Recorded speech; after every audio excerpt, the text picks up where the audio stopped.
Ederi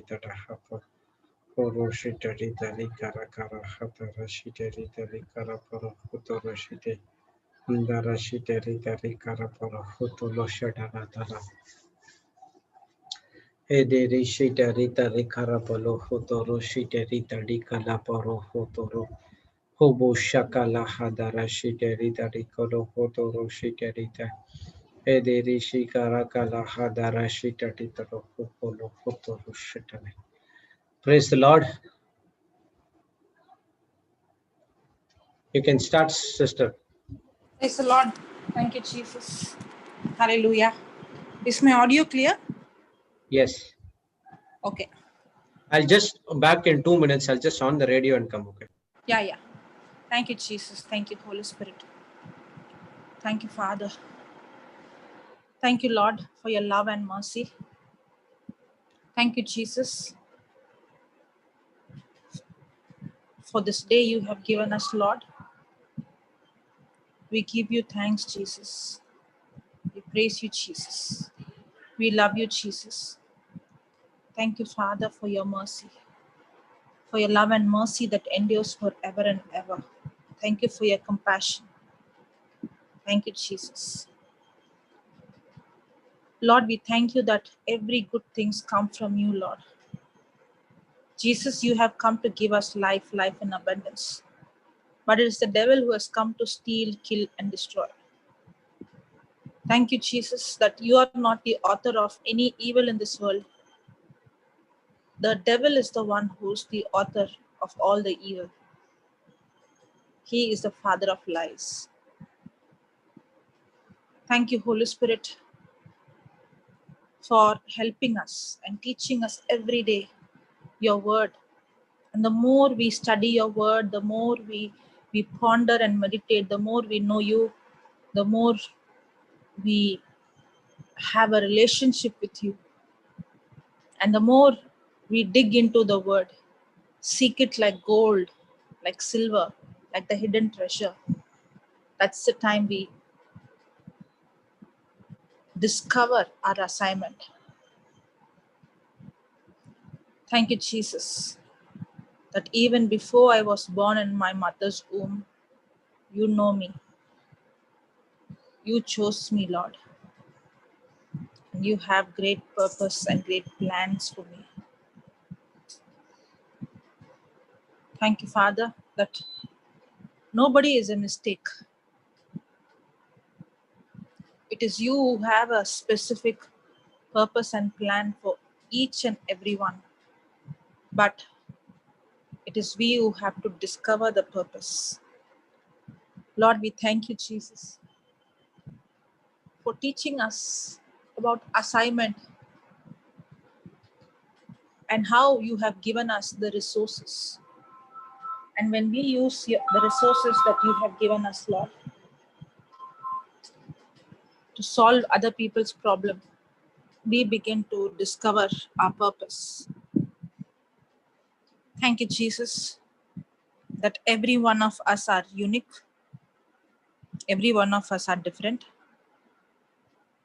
But yet, you have called us to work as a body, loving each other, forgiving each other. Thank you, Holy Spirit.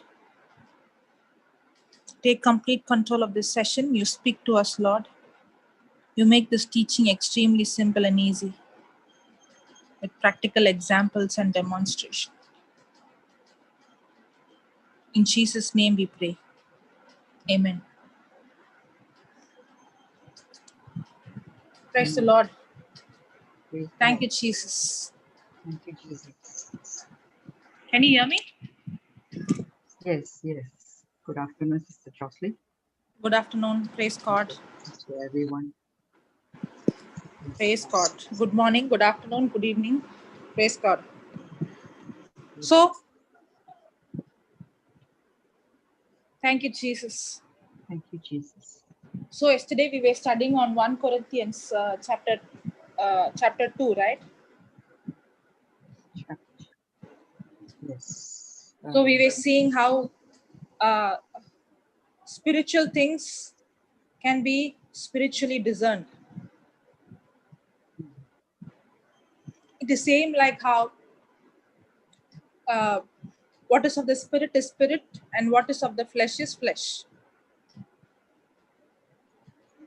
So when I am carnally minded, I'm operating in the flesh. When I'm spiritually minded, my thinking is connected to God's word. 1 minute.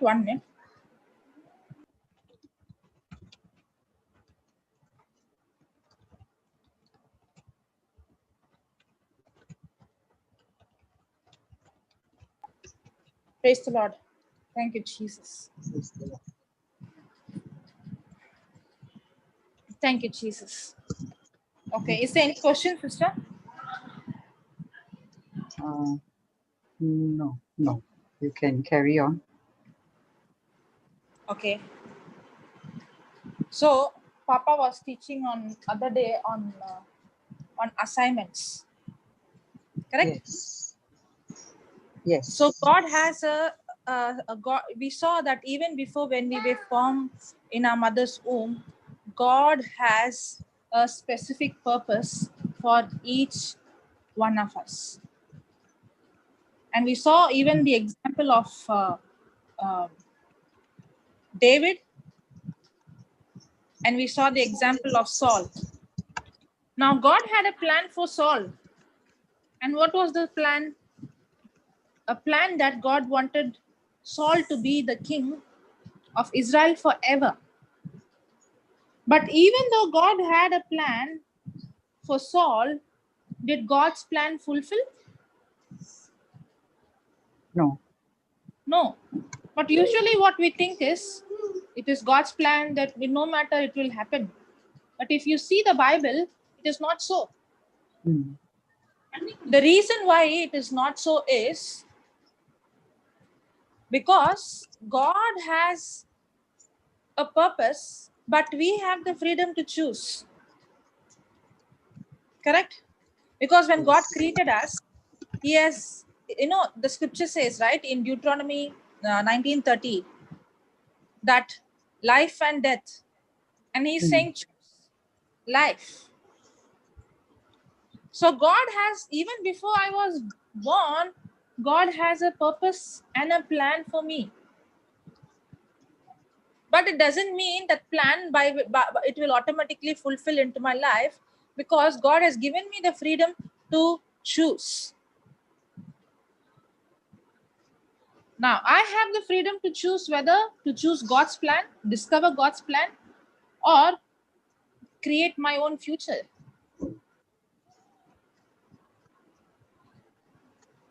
Praise God. Thank you, Jesus. Hallelujah. So God has given me the freedom to choose, means I have to discover my plan, my future. I have to discover God's purpose.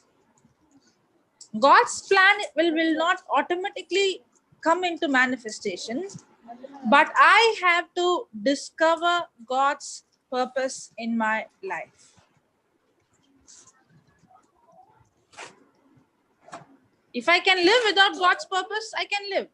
But if I come to a place that, I'm so desperate, I'm so thirsty, I seek the word more than any treasure, when I give the word the first place, and especially what Papa was speaking about the assignment is, when you start using the resources that we have in our hand to solve other people's problem, that's when we start discovering God's plan, God's purpose in our life. Can you put Psalms 37 verse 4 and 5?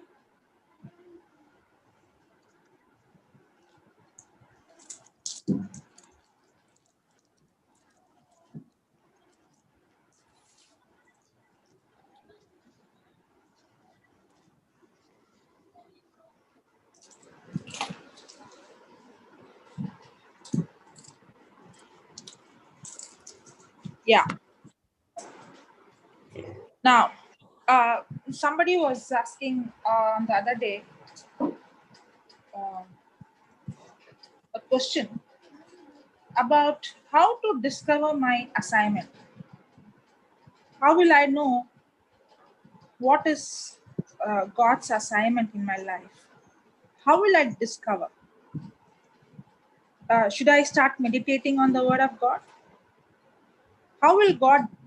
How will God? How will I will know? How will the Holy Spirit reveal it to me? That's why yesterday, Papa was speaking. The Holy Spirit is the one who reveals. Okay, before we go there, let me come here.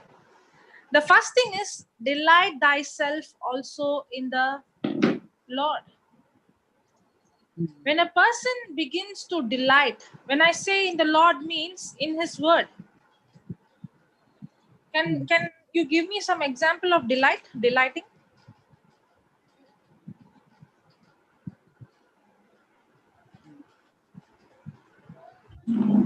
Delight.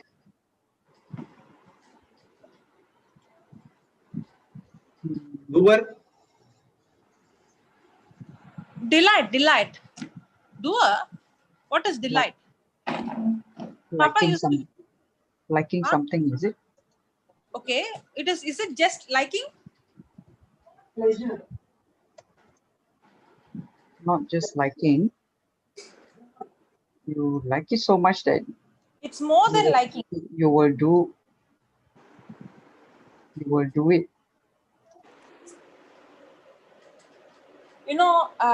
When Papa used to say this, he used to give an example of a person who loves football match or a person who loves cricket match. If the wife or the husband is speaking when the interesting program is going on, will that person hear anything?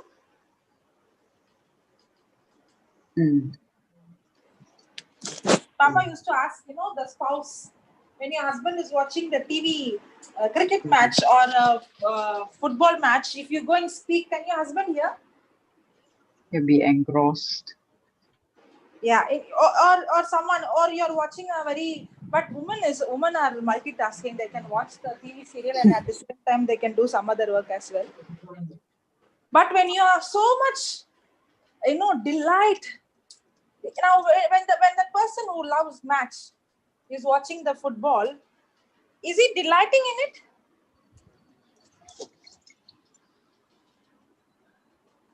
Is he enjoying it? Is he so engrossed that he forgets everything else? Yes. Is he so engrossed that he doesn't even know what is happening around? Yes, that can happen. Even before the match would start, he start thinking about it? Now, is that just liking it or delighting in it? Delighting. Delight. So the scripture says, delight thyself also in the Lord. Now, many people would take the scripture, even I was thinking the scripture, how God will fulfill all my heart's desire. Delight thyself also in the Lord, and He shall give the desires of thine heart. Actually, the scripture doesn't say that God is going to give you all the desires of your heart. What if your desires are evil? What if my desires are not according to God's will?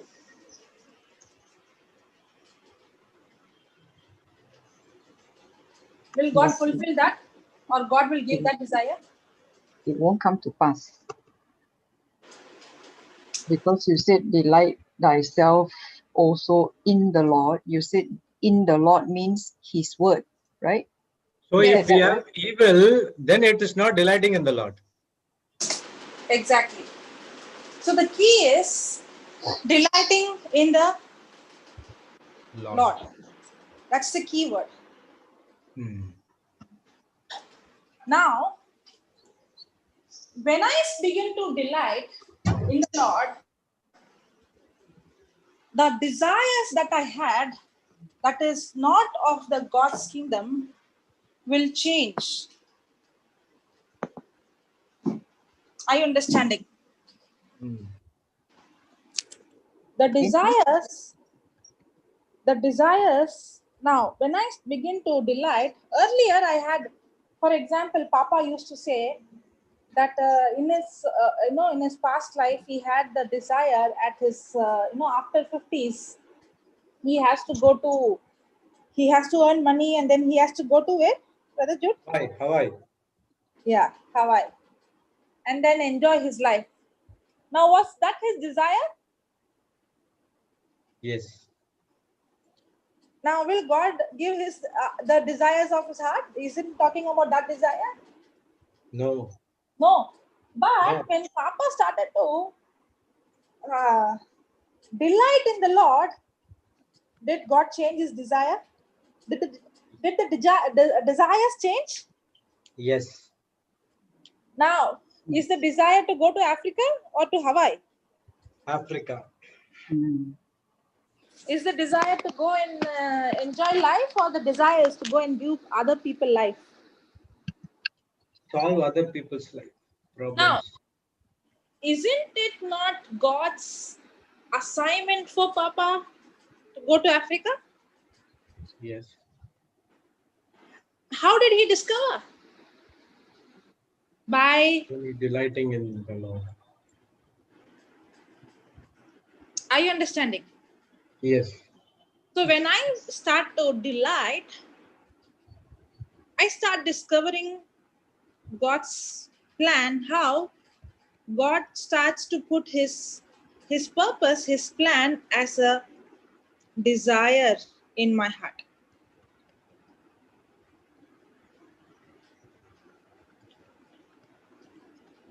Praise God. And he shall give thee the desires of thine heart. Now, God will give me the desire of thine heart, but doesn't mean that the desire will fulfill in my life, will come to pass. I can have the desire. The desire can be that I know, all of a sudden, earlier my desires were different. And now my desire is I want to teach the word, or I want to go and reach the, for example, Papa was telling, how do you know your God's assignment? Now, for example, when Papa would see the African people, he gets, how to say, when he see them, he has extreme compassion, and he's angry. He cannot tolerate what? He cannot tolerate their ignorance, not knowing the truth. Now, Mother Teresa, when she saw the poor people, what happened? She couldn't tolerate poverty. Now, what is that? God's purpose. Now, when you start delighting in the Lord, what is that you couldn't tolerate? What is that you are angry of? And at the same time, what are you desiring? Now, what is your heart's desire? Because as you delight is when you start, you start to discern, you start to discover God's purpose. You don't sit at one place for God to come and tell you. No, you start using the resources and go and reach out. And as you go now, for example, Papa was not sitting and waiting, but he made the decision to go out on the streets. And as he went to solve his other people's problem, he started to discover God's purpose. Now, I can have a desire, but that desire will never come into pass. See the next verse. Commit thy way unto the Lord. Trust also in him, and he shall bring it to pass. See, in both the verses, there is a condition. The first one, God said is, he will give the desires of my heart. The fifth verse is, God will bring it to pass. But in both there is conditions. In fourth one, the condition is I have to delight in the Lord. The fifth one is I have to commit myself unto the Lord. Commit thy way unto the Lord. If I don't have commitment, then God cannot bring it to pass. I can have the excitement. I can even start to have a good beginning. I can be, but am I committed?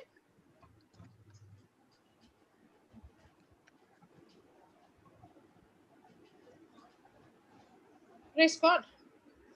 Praise the Lord. Thank you, Jesus. Thank you, Jesus. We have learned this scripture earlier, right? Yes. Praise God. So, delight thyself also in the Lord, and he shall give the desires of thine heart. Commit thy way unto the Lord. Trust also in him, and he shall bring it to pass. Now, yesterday we were learning about 1 Corinthians chapter 2, where we see how, can you put that, sister? 1 Corinthians, brother, 1 Corinthians chapter 2 verse, no Yesterday eyes we have, learned. yes, Yesterday we learned. yes, ninth one, yeah. But as it is written, eyes has not seen, nor ear heard, neither have entered into the heart of man the things which God has prepared for them that love him. Now, we are talking about God's assignment, right? Now, the plans that God has, the assignment he has for us, the things that God has prepared for you and me, it is, it is, no one has seen it. No one had heard it, neither have entered into thine heart the things which God has prepared for them that love him. Now, when I start delighting in the Lord, what happens? See the 10th verse. But God has revealed them unto us by his Spirit. Can you see? Hmm. When we start to delight in the Lord, when I start to delight in the Lord means in his word. When I start seeking for understanding, when I start studying the Bible, the word of God, to know him more and more, it's not about knowledge, it's not about information. No. For me, if you ask in my life, in the beginning, as I said, right from the beginning, I did not go into anything else. I did not go into the Bible at that time, because for me, Bible was very, very confusing. So for me, it was the CD.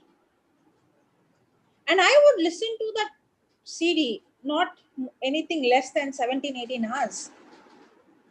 It means, and why I'm saying 17, 18 hours is, means the whole day, only the time when I sleep. And even the time when I sleep, the earphones are plugged in. And when I have class, when my teacher would take a lecture, that's the only time I would remove it out from my ears. Otherwise, the whole time it is plugged in my ears. Now, why am I listening to it?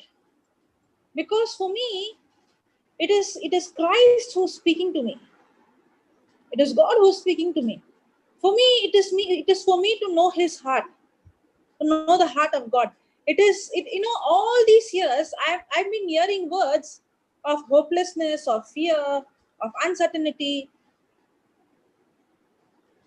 Correct? Praise God.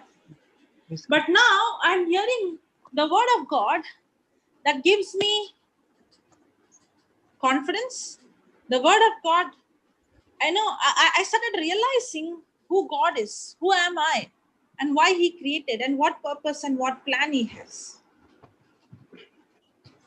And when I started to delight, if it is not by force.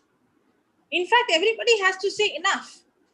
You know, there is a difference between a person putting a time and saying, you know, many people ask this question, how many hours do you pray? Anybody asked you, Brother Jude? Yes. So what will you answer? How many hours you pray? I said it's not about the hours, it's about spending time with him, relationship. You should ask how many hours will you speak to your spouse? You have timetable? Oh, yes, yes. How do you speak to the loved ones? Your loved ones? Yeah. Do you keep 1 hour? Okay, today 1 hour, half an hour, 30 minutes, I'll speak to my son. You have like, you speak like that? So Jesse, No. when you go to pick your son, will you say 30 minutes I'll speak to you? And then you No. keep on seeing the time every 15 minutes. Okay, 15 minutes over. Okay, 20 minutes over. Okay, and then you're waiting. When will 25 minutes over? The 5 minutes looks so much like. Is it Every like time, that? No. 24/7, you have to be connected with him through his relationship. Yes. Praise God. That's what even Papa used to say about, you know, kneeling down. Mm. He used to say a testimony. There was a intercession. Okay. So everybody has to pray in that intercession. And while the intercessors are praying, they all have to kneel down.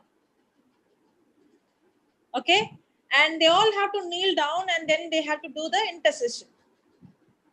And then this brother, you know, who was Papa's team, he was there kneeling down.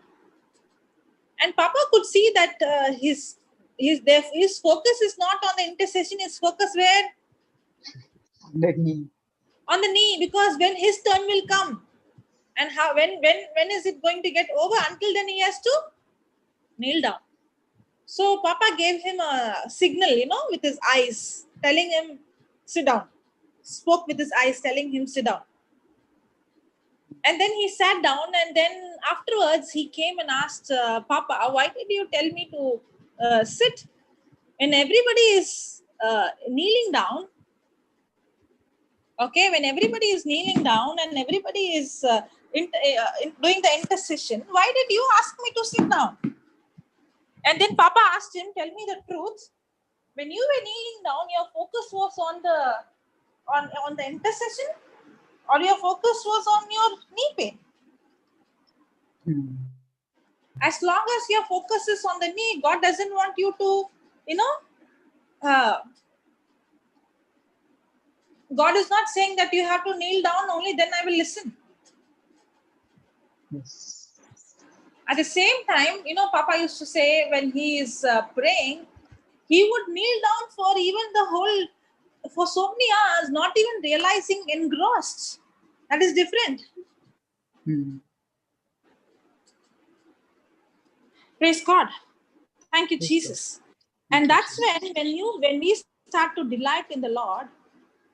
Yesterday we saw how the Spirit of the Lord, you know, reveals us the things that no man has seen, the things that has not entered our heart, which we have not seen.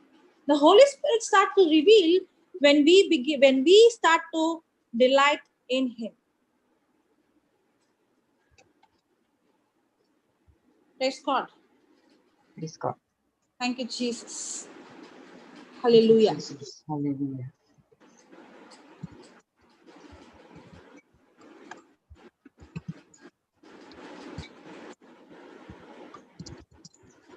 So, for me to discover God's purpose, God's assignment in my life, when I begin to delight in Him, and when I begin to commit my ways and trust in Him, the Lord gives me the desires of my heart and He brings His purpose into fulfillment in my life.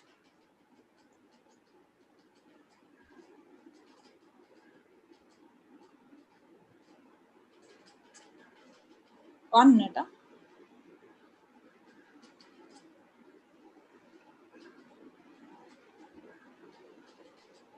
Okay. Praise God. Thank you, Jesus. Praise God. Hallelujah. Okay, if Papa is not coming, then we can go and see an example. Papa is there, but Brother Jude has to make him co-host. Oh, okay. Brother Jude is Brother Jude there? Yeah, I gave him unmute. Already done, sister. Oh, okay. Thank you. Okay. Praise God. Thank you, Jesus. Hallelujah. Okay. Hallelujah. Okay. Go to 1 Kings chapter 17, verse 1.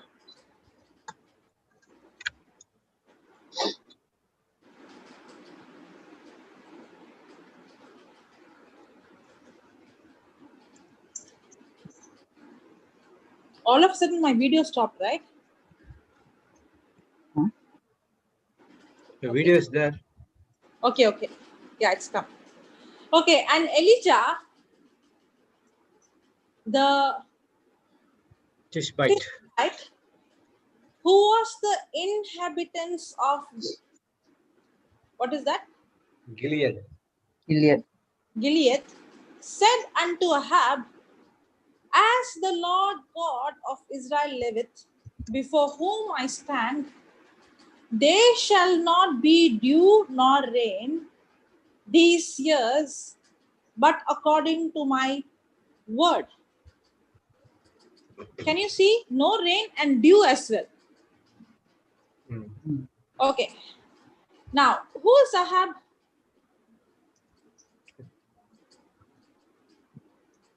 Jezebel's husband, King Ahab. Jezebel's husband. But who is he? King He of is the king. Israel or Judah? He's not Not, Israel. Right? not Judah, not Judah, Israel. Israel. Okay. Is the king of Israel. Okay, not Judah. Okay, now Ahab is the king of uh, Israel. But he was a very wicked king. And he used to kill all the prophets of God, his wife and he. Now, God tells Elijah to go and tell the king that there is not going to be rains nor dew. Now, when God commanded Elijah to go and speak these words, did Elijah obey and go and speak to the king Ahab?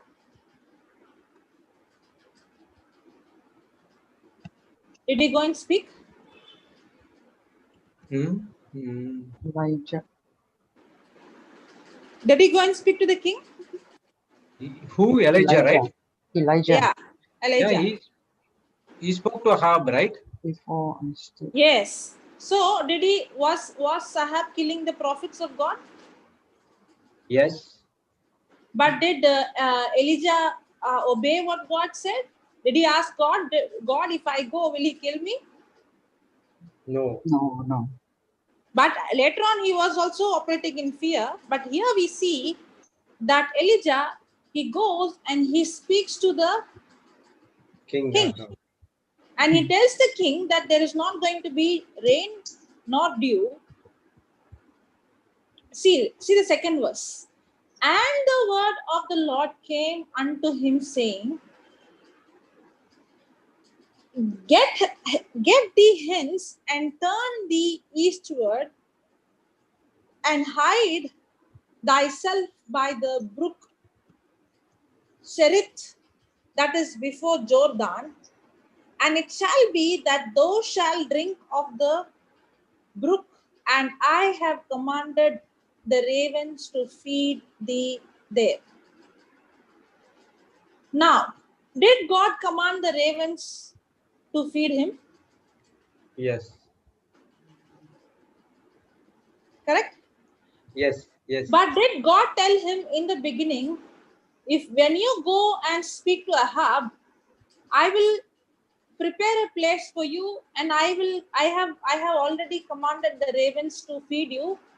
Or God did not tell him the plan B until unless he did the step 1. Step 1 and then step 2. Then he gave the advice where you have to go and stay, and you don't need to. Exactly. Now, before Elijah went to speak to Ahab, put the first verse, sister. See the second verse. Okay, the second verse. And the word of the Lord came unto him. After Elijah obeyed God's instruction, when he went and he spoke to the king, only then God revealed to him the next step.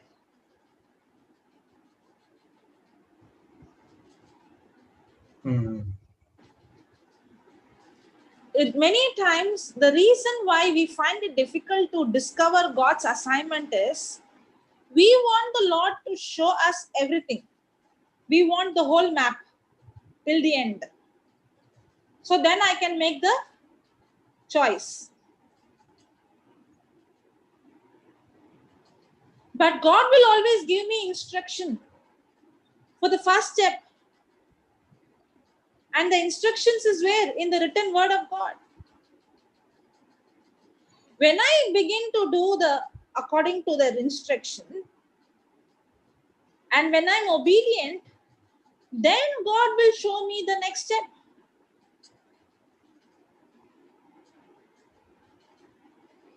Praise God. Praise the Lord. Is it correct?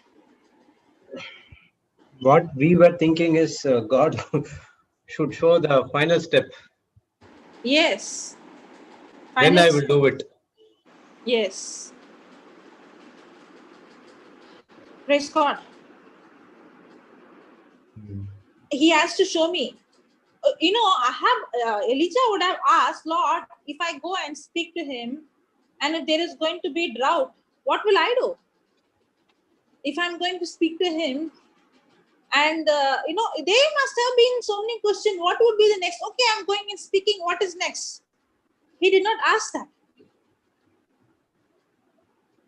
The first thing he did is he obeyed the commandment. He obeyed God's word. He obeyed God's instruction. Can you put Psalms 119 verse 105? Psalms 117. 19. The same chapter. 119. On that day we saw, no? Did we see? Verse 17. 105. Okay.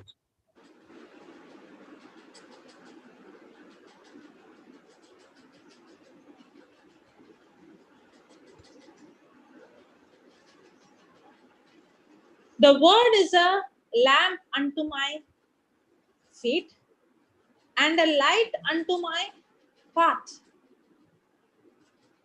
Thy word is a lamp. I will not forget this picture because when I got born again in, the first retreat where I went, we had this counseling. Means it is compulsory for everyone, like, for confession, and they were asking me what problem and all. I said I had no problem. Because at that time, I have already accepted Christ. I did not want anything else. And the person who was there, who was counseling, he was wondering, nothing to ask, nothing. I only want to live for Jesus. That was my answer I gave to him. So he gave me this scripture. This is the first scripture because I don't know the word, right? That person gave me this first scripture, Psalms 119, 105. Thy word is, at that time when he gave me, he did not give me the explanation. He did not give me the teaching. So I did not understand it. But because he gave me, I was reading it many times. Thy word is a lamp unto my feet and a light unto my path. Then when Papa started to teach on this scripture, thy word is a lamp. If you see a lamp, will the lamp show you the whole way? When you have a lamp in your hand, will it show you the final destination? No. No, it will only show me the next step. Correct? When you take the next step, it will show the next step. Exactly. So the word of God is what? lamp unto my feet. It is the lamp unto my feet.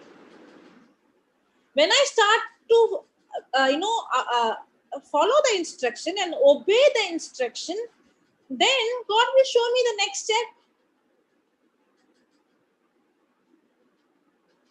And that's why I always have to use the resources I have. I should not wait for God to, I want this, I want that, God to do. No, God has already, what is in my hand is what I have to plan to allow God to work on it. What I have right now is what is the resources God has given me. I have to go out and use the resources to bless someone. And now when I start giving the word, when I start solving somebody else's problem, that's the time the word of God is a lamp that will show me the next step.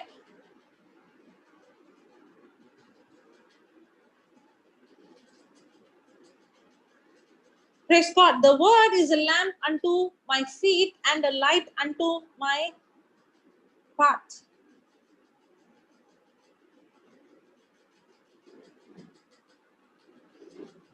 Okay, come back to Kings. Kings. Yeah.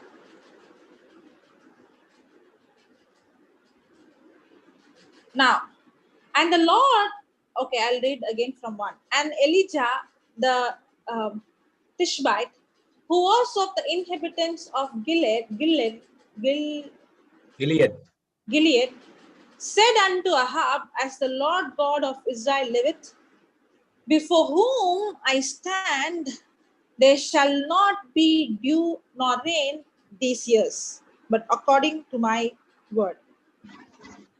And the Lord, and the word of the Lord came unto him, saying, Get thee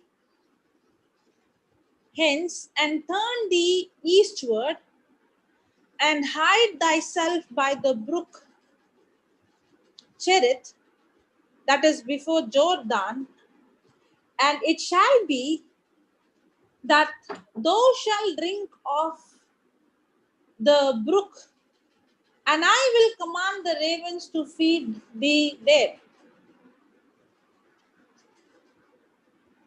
Did I read it correctly? Read it again. Now I won't read. I purposefully made a mistake.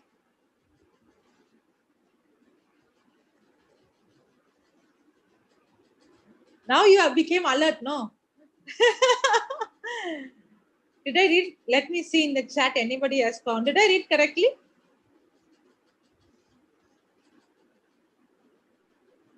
Jesse? Did I read it correctly? No. Because I'm asking you, you're saying no. But what did I read wrongly? Jesse is not answering only. Oh, sorry. I was speaking, but I thought I was muted. I didn't know. Because why? There's some drilling work going on in my neighbor's house. So whenever the drilling work starts, I mute myself. And I didn't realize I was answering you 2 to 3 times. Someone gave the right answer.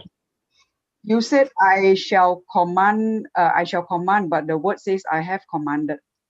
Exactly. Oh, Savita aunty gave the right answer. Okay. I will command, it's not the right word. I have commanded. You read as I will commanded the ravens. Praise God. Thank you, Jesus. So, did God already commanded the ravens, or he was about to command the angels? Oh, sorry, the ravens. Already. Even before Elijah would go and speak to the king, did God already commanded? Yes. But did God tell him in the first place? No. Now, was that an uncommon service or a common service? Uncommon service. Now, if you are in his place, of Elijah's place, can I go and speak to a king who kills God's prophets? And I'm a prophet going and speaking, giving him the prophecy. Was that an uncommon service? Yes. Yes.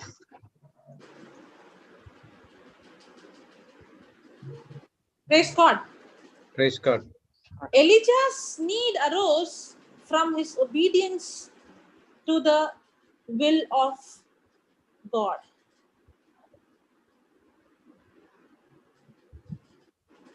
He was just doing what he was told, and then his need came. So Elijah had an uncommon service, and he started to obey God's instruction.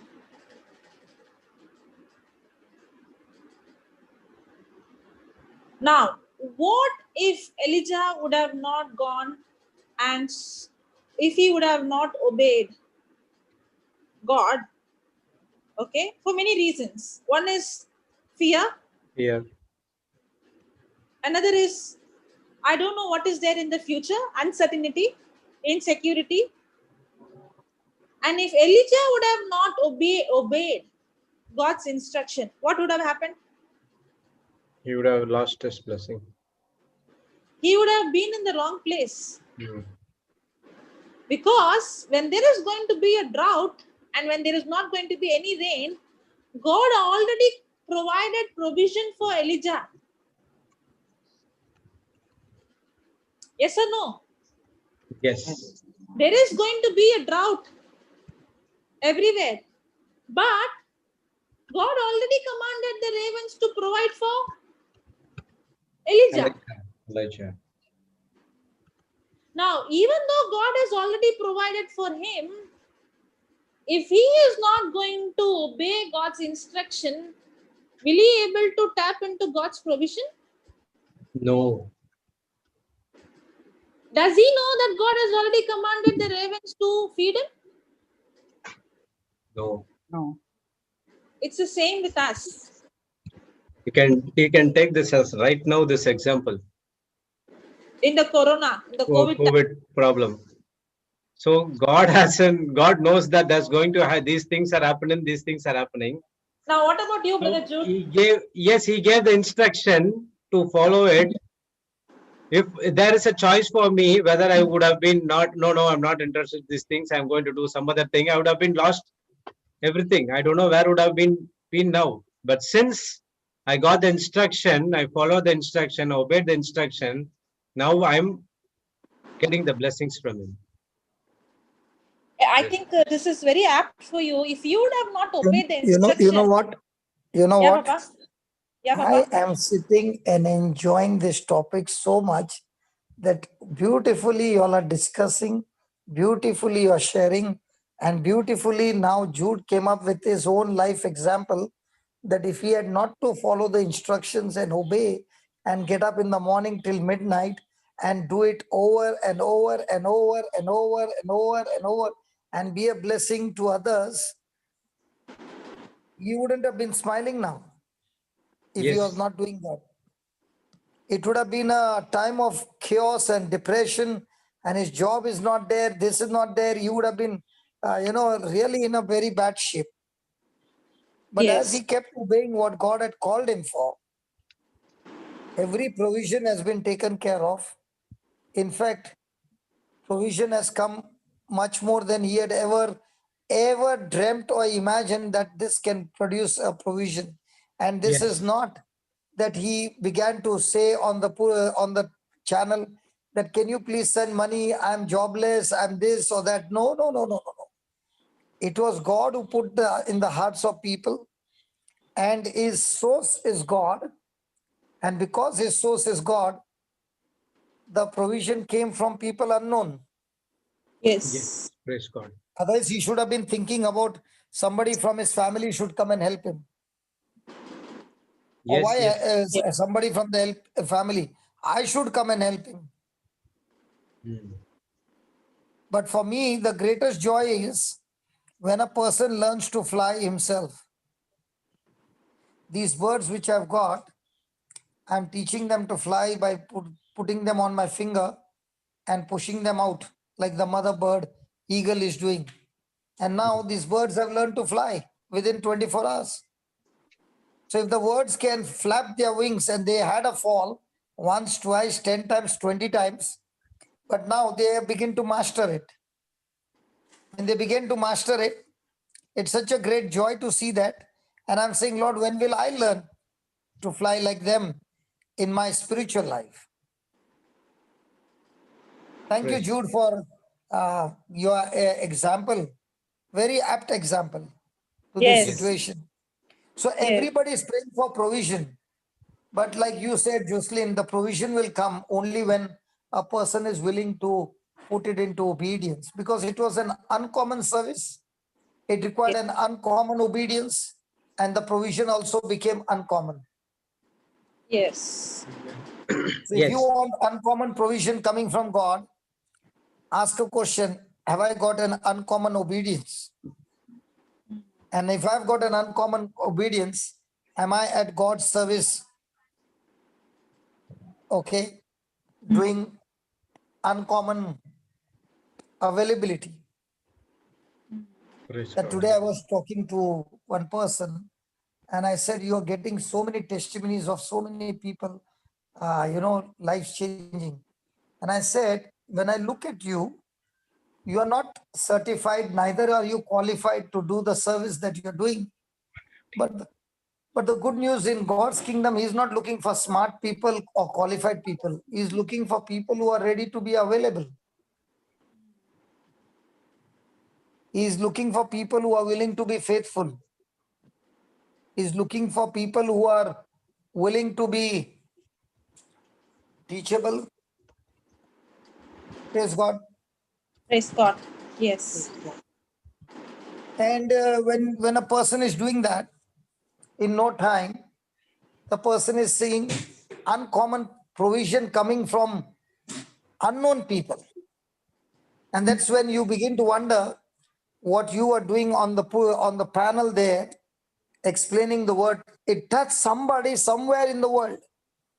Might be not today, might be tomorrow on the YouTube, anytime.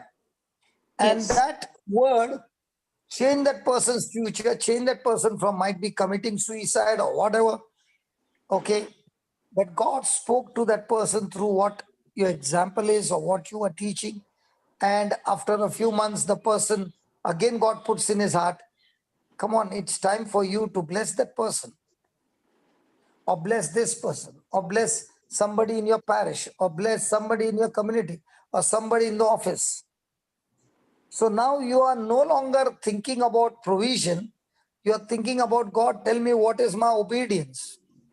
What do you want me to obey? Obedience opens the door for provision. And that Obedience. is the truth that God wants to teach us this morning. That when God puts you an assignment, there is a demand for an uncommon Obedience. obedience, for the uncommon assignment. And you don't have to worry about the provision. Even if everywhere there is famine, you will be taken care of because of your uncommon obedience. Obedience. Yes. Praise God. Is Yes. it making sense? Yes, Yes. Papa. That is why this time during the COVID, none of us had even 0.001% of fear about anything. Every Yes. one of us were all charged up. Why were we Yes. charged up? What was the reason? Uncommon seed. Uncommon seed. Praise God. Praise God. Okay, go ahead. I'm listening. Go ahead. Go ahead. Yes, Praise God. Papa. I'll come in between. Yeah. So that was a very apt example. When at that time, Brother Jude did not know what was ahead.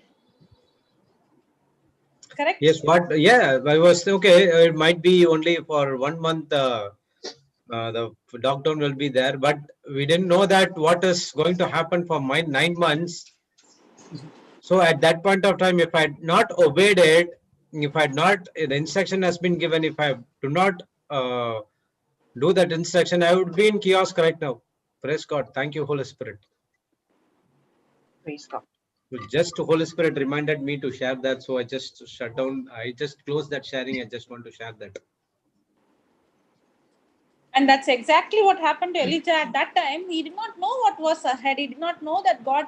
That's why he didn't say, God is not saying, I will command the ravens. He's saying, I have already commanded.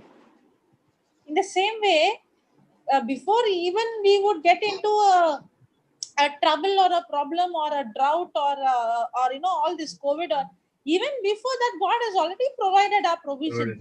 But yes. it is in our obedience, and it is in our following the instruction. What about you, Jesse? Yes, Papa, I'm you also taken care of, or you are the only one no, still struggling? wonderfully taken care of. Even before this, God has always been taking care of me. The day I told him, I'm making him the Lord of my life, I'm giving my life to him. The day I said that, that was many, many years ago, actually, after I was baptized. There was one day I told him, I want to give my life to you. And I want to put him the first. And I really meant it from my heart. And I asked him, I said, I want to give up everything, including my insurance. He gave me green light. So that day, I actually gave up all of my insurance.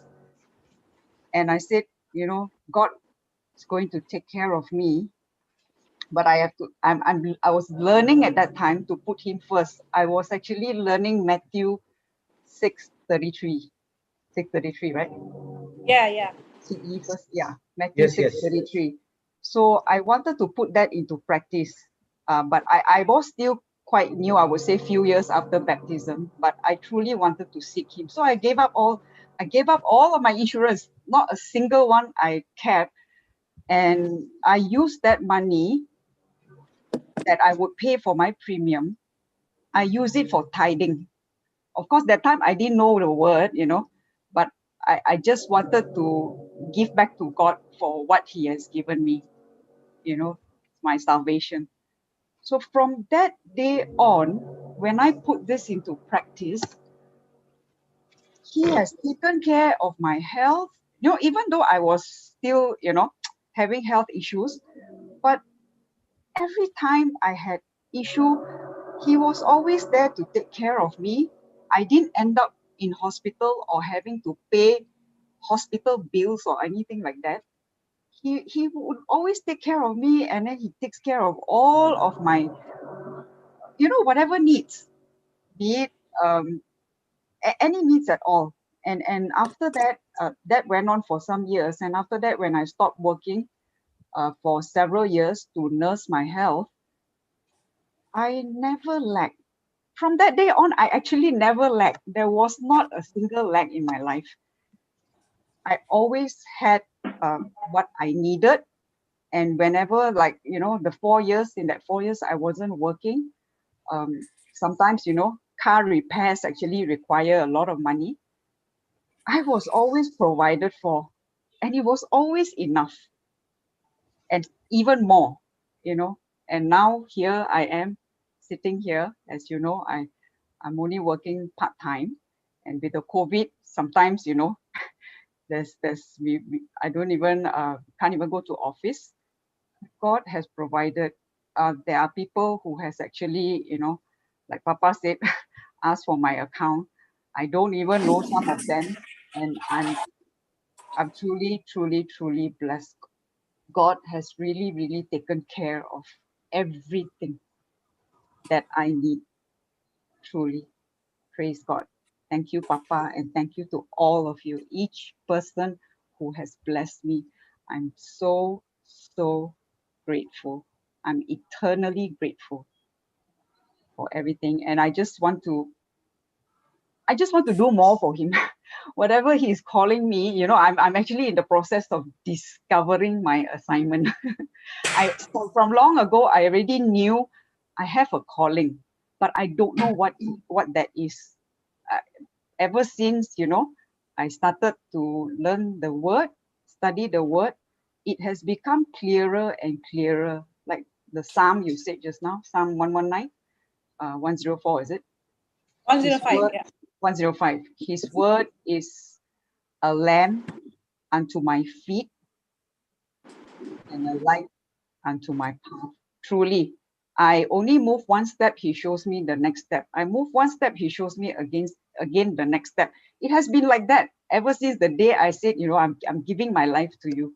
It has been like that. I won't say things are always smooth. Yeah, yes, Papa. Now my question is, did we have anything called as taking an interview to come into the panel? Taking what? Interview for the panel. No. Oh, you mean like job interview? No, no. I don't even know when Brother Jude suddenly made me co-host a few months ago. Yeah, even I don't know how you became a How co-host. come? When did I become a co-host? I didn't even realize that, I was just putting scripture because Sister Marina started to go to work, because initially Sister Marina was doing all that. So I just wanted to share whatever that was there, that was spoken, and just put up scripture so people can see, can copy. That was all my intention was. And one fine day suddenly, So that's how the Lord is teaching us. When you decided to do something that would bless other people by putting it on the chat, you discovered your assignment. When you discovered your assignment, you gave your all with your consistency every day. And when you're consistent in giving your all every day, that's when the provision starts.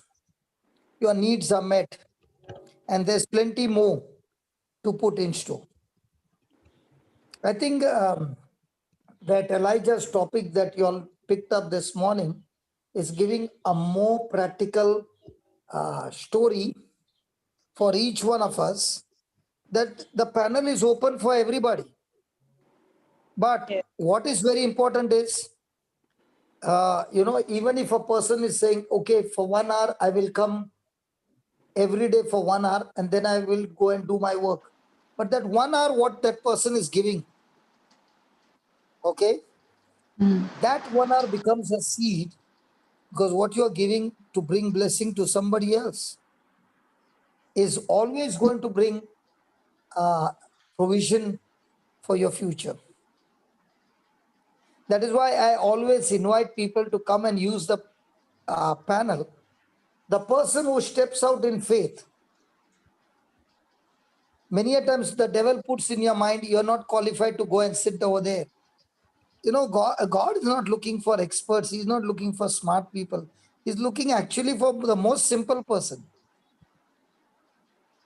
And when you are simple and making a lot of mistakes, he says, that's the one I want to choose. I love when people make mistakes. I don't like perfect people. I like people with a lot of mistakes. And with all those mistakes and the weak person, God is still able to do amazing things through their lives that the smart people cannot achieve. So the smart person is depending on his own smartness. The weak person is depending on God, because he's saying, I'm going to become a fool. And God is saying, hold on, you just stand there and open your mouth and I will do the rest. Yeah. And even when you open your mouth and you'll speak, you'll wonder from where did that word come? Yes, true. Now, Jude was not at all in this panel. He came only to help us in setting up the software. Yes. But he took an assignment and he said, if this is going to help others, okay. He never knew that he could preach like this non-stop for 1.5 hour revision classes. And I think so. I and Jocelyn cannot do the revision class because in one line only we'll get stuck. So each one is unique, each one is special, and each one is, having a different, all have got a calling, but each one's calling is different and each one is performing. And in that, what you're doing God is also creating the provision, and He has already kept it for you. As you are obeying, It's coming. as you are obeying, the provisions are opening. So uncommon obedience will open up uncommon provision. So when I saw the center coming up, I can say without a doubt, my life was full of uncommon service, uncommon obedience, uncommon time, uncommon working hours. Everything was uncommon. Uncommon reaching out. So the provision also came in an uncommon way, and everything got established. And I'm just waiting now. What's going to be the next project? So I'm just going around in Zoom. I don't know where it's going to lead me, but I do know that the provision is there. Amen. Amen. Amen. Much more than the provision, the calling is there for something or the other. Amen. Even this Goa thing, no, with the government telling about 100 and 200 people only, I'm thinking that I should call off the meeting. The reason is, how can I tell you come in and you go out? Yeah, correct. How can we choose some people and not some? Yeah, Yes, correct. yes, I cannot choose. Yeah. So it is going to create more problem, and I don't want to get into a government issue. So I've decided to call off the meeting, you see.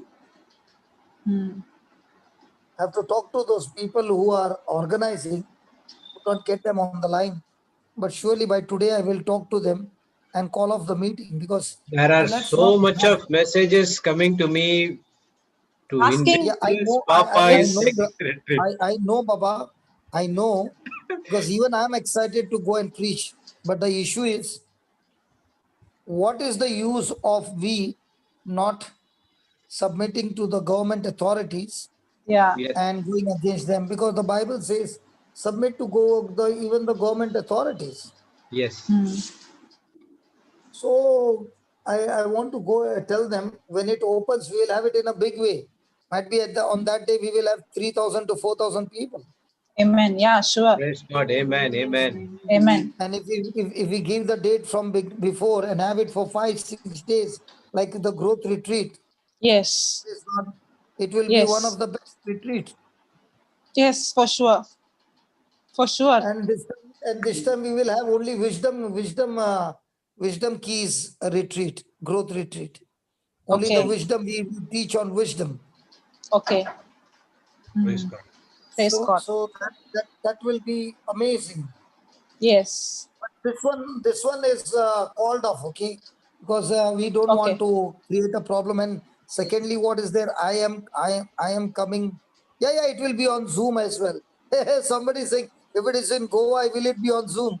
100%. Wherever I'm going, it will be on Zoom. Zoom will not Even when I stop. go That is first priority. even when I'm going to Africa, I will see to it that it's on Zoom. I'll try my best to get the internet on, and if it is not on, also record it and broadcast it. Praise God. Praise God. Okay, you continue. I really enjoyed the beautiful thing that when you are in an uncommon service, it will demand an uncommon obedience from me, and that uncommon obedience, God is going to provide me in an uncommon way, and my needs will be met. And when God provides your need, it's not to the border, it will be more than enough. God's provision is not just enough, it's always more than enough. More That's than why He enough. came to give us life in abundance, and more than enough, so that you can share your more than enough with others lavishly. Amen. Yes. Praise God. Praise God. Yeah, go ahead, continue. Yeah. Checking out. Papa, when you used to teach this in the beginning, remember you used to teach on this Elijah? You Yeah, tell remember? me. Yeah, you used to say his provision was not the place where he was right now. Yeah, His provision he had to was go in to the a place called there. correct. I You used to used to always teach. say, Yeah. your provision is not in a place here, your provision is always in a place called there. Yes. Because in your place called here, you're comfortable and there's no service. But your service is demanded in a place called there. It is only when you reach that place called there, all your provisions are. And one of the classic example for that would be Hebrews 11:8. This is my favorite scripture. Okay. Hebrews 11:8. Okay, sister, can brother? It's Sorry, my brother. favorite scripture right from the. Papa, your voice got cut. Can you hear him, brother? Jude? No, No. I think It's internet. my favorite scripture right from the, and it got cut.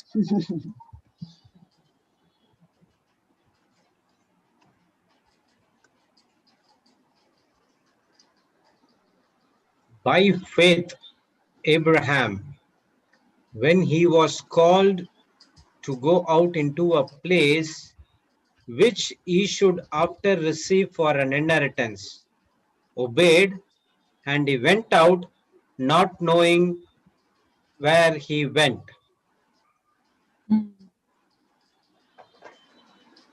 When I was Can you hear me? My line got cut. Yeah.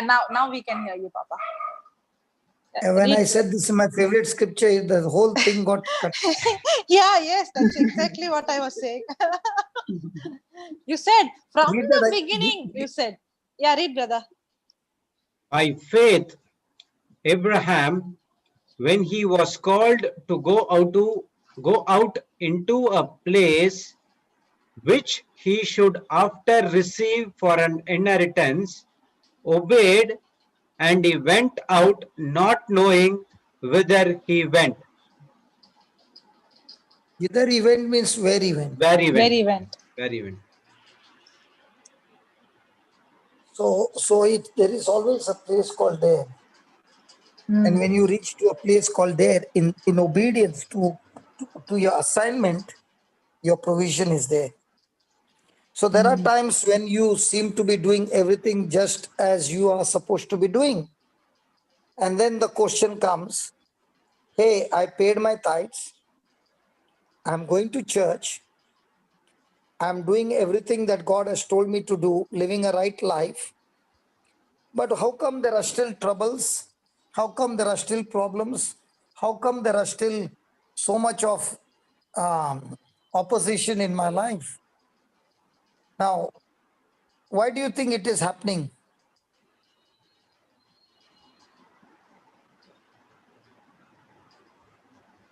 Hello? When I'm the right, when I am following the instruction, then surely there should be opposition coming, no? Okay.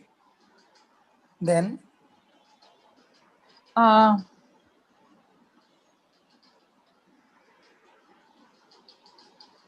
Ask the question again, Papa. Yes. See, I am doing as per the instruction what I'm supposed to be doing. Okay? Yeah. I am very faithful in paying my tithes. I am very faithful in going to church. I am absolutely living right according to the word of God. And still there are troubles and problems in my life. Because that problems are the assignment God has given me to solve the problems, to go to reach, to discover my assignment. That's how I have to use the resources to solve those problems that comes. So when the problems come, are you supposed to be excited that the Spirit of God is going to teach you to be an overcomer? Or are you supposed to look at the problem and start crying and start saying, God, get me out of this problem?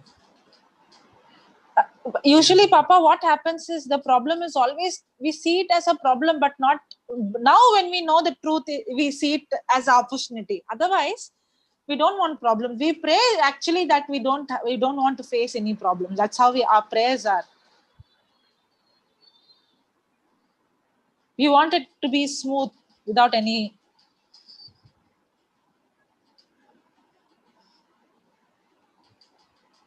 Again, Papa is gone. Yes. You were saying something, Brother Jude?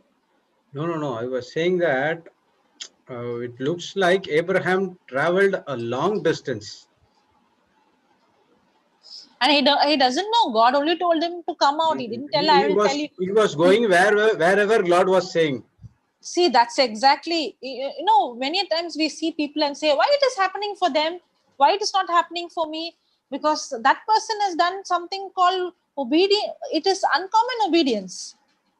That person has had uncommon obedience, so that person is having uncommon result. But I am not ready to go through the uncommon obedience, but I want the uncommon result. No, I can't step out. See, I want God to show me exactly what it is. I want to know how, why, who, where. And only when I know, then I will step out. Then I will not. That's why. See, the whole kingdom of God operates on a system called faith. And faith is always about evidence not seen. Not seen.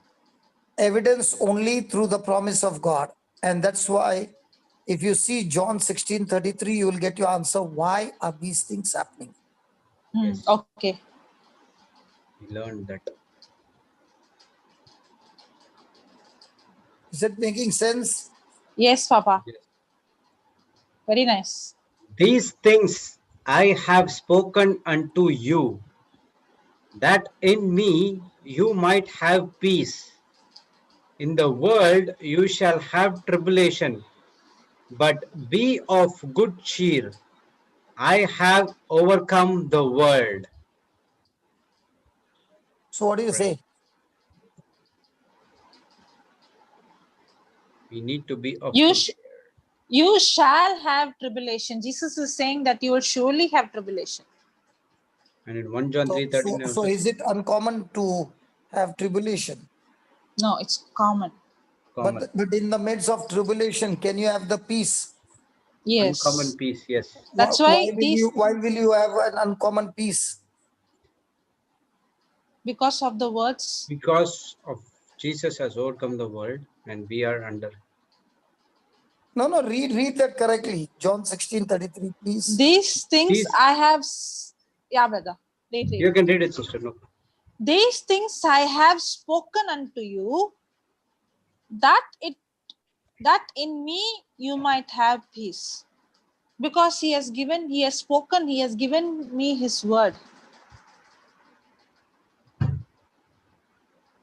In the world you shall have tribulation, but be of good cheer.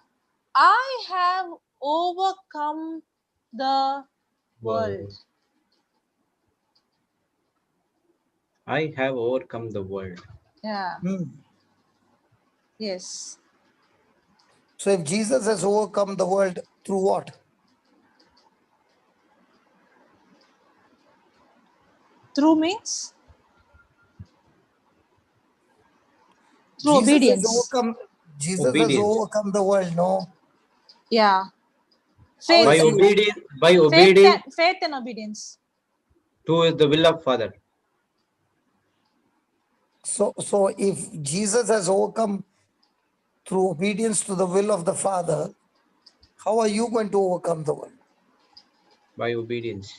Yes, given us the same obedience. So Jesus is saying, the words that I've spoken to you are the same words my Father spoke to me. He's saying, no, I do not do anything of my own, but what my Father says I do. So if Jesus has given you the word, these words have come to him from whom? For us. From the Father. Father. So did Jesus follow those words? Yes. Yes. Did he have peace? Yes. Did he have victory? Yes. So he has given us the same words to us and saying, listen, I don't want to be confused because these words will give you peace. Now when the tribulation comes, are you still going to focus on the tribulation or are you going to focus on what I spoke to you? So for Elijah, when God spoke to him and gave him a word, and he went and spoke to King Ahab, and there was a famine. Now, when the famine came, will it affect Elijah? Yes, surely it will affect. Yes. But now, is he focused on the famine or what God had told him? what God had told him. So when he depended on what God had told him, did he overcome the famine? Yes. Yes. Yes, because there was a stream of water. The ravens are the birds which are the most greedy eaters. Can you believe the greedy eaters came and fed him? Yeah. So God will pick up the most unlikely person to come and bless you. Yeah. Even the blessing will come from an uncommon person. Yeah. Praise God. Yeah. So when a person says this, you come to Jesus, believe in Jesus, come and receive salvation. And once you receive Jesus, the salvation, the Prince of Peace will come upon you and you will be free from all your troubles. Praise God. All your troubles will go behind you. Praise God. Now Praise that God. is the biggest lies a person is preaching. Yeah.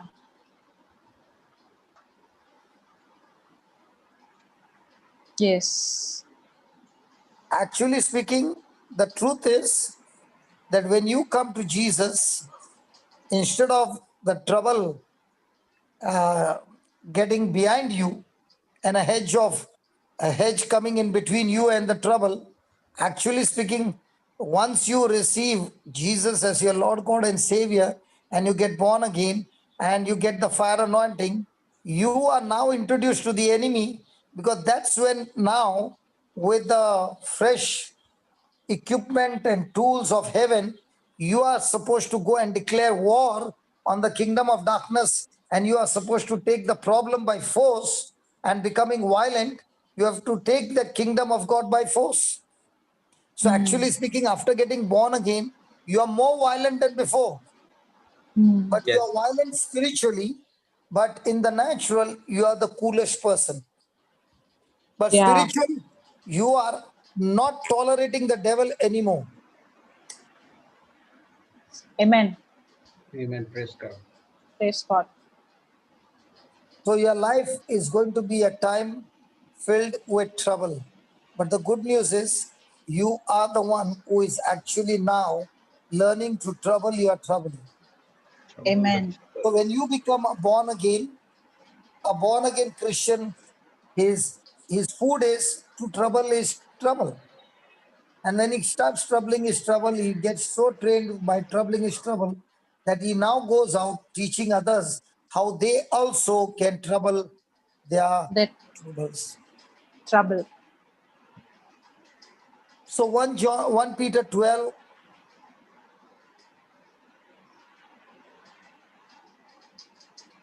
Brother Jude, are you there? 1 Peter 1, 12 and 13.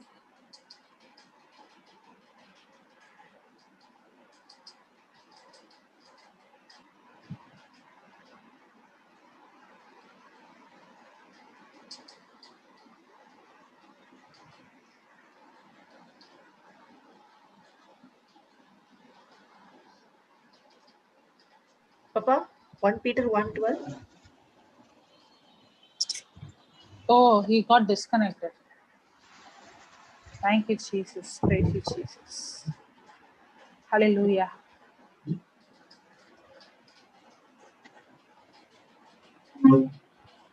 Praise the Lord. Sister Jessie, did he say 1 Peter 1:12? You're mute, sister. You're mute. Sorry. I didn't realize. 1 Peter 1:12 and 13. Yeah, okay, we can read it by the time he comes. And the 13. and 13.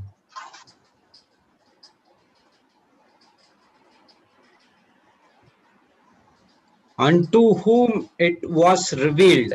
Hello, it is 1 Peter 4, 12 and 13. Okay. Oh, sorry. I heard 1. I'm sorry.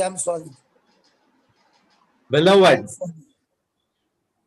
think it is not strange concerning the fiery trial which is to try you, as though some strange thing happened unto you. But rejoice inasmuch as you are partakers of Christ's sufferings, that when his glory shall be revealed, you may be glad also with exceeding joy.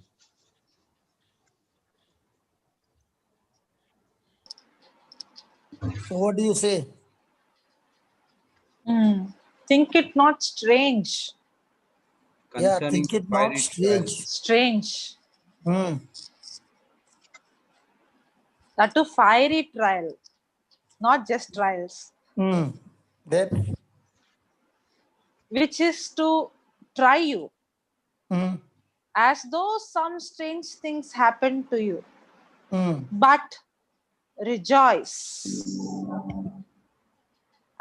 in as much as you are partaker of Christ's suffering. Can you explain that, Papa? Partaker of Christ's suffering. 13, yes. That when his glory shall be revealed, you may be glad also with exceeding joy. Now,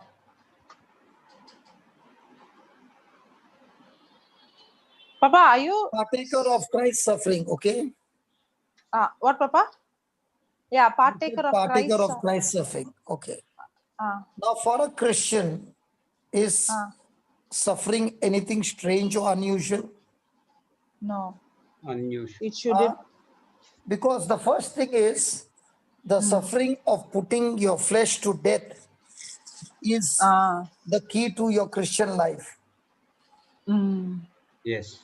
So is that the first must of putting your flesh to death, painful and suffering? Yes. Okay. If you don't understand, go to 2 Timothy 3:12. You'll get it over there. What is that suffering for Christ? Okay. Read 2 Timothy 3:12. What is Yea, suffering for Christ? and all that will live godly in Christ Jesus shall suffer persecution. So is it a must? Yes. Shall suffer persecution. Yes. So when you are saying, I want to live a godly life, so are you going to first crucify your flesh? Yes. Yes. So the more Yes. and more you're crucifying your flesh and living a godly life for Christ Jesus, will there be opposition coming from outside? Yes. Yeah. Yes. Outside, inside. Yeah. So from inside is you are doing everything possible to walk in love. Yeah. The more you walk in love, is there going to be opposition from the enemy's field? Yes. Yes. 100%. 100%. So is suffering now strange or unusual for a Christian? Not strange. No. It's not a strange. So that's why he's saying, why do you think it's strange when you go through the fiery trials?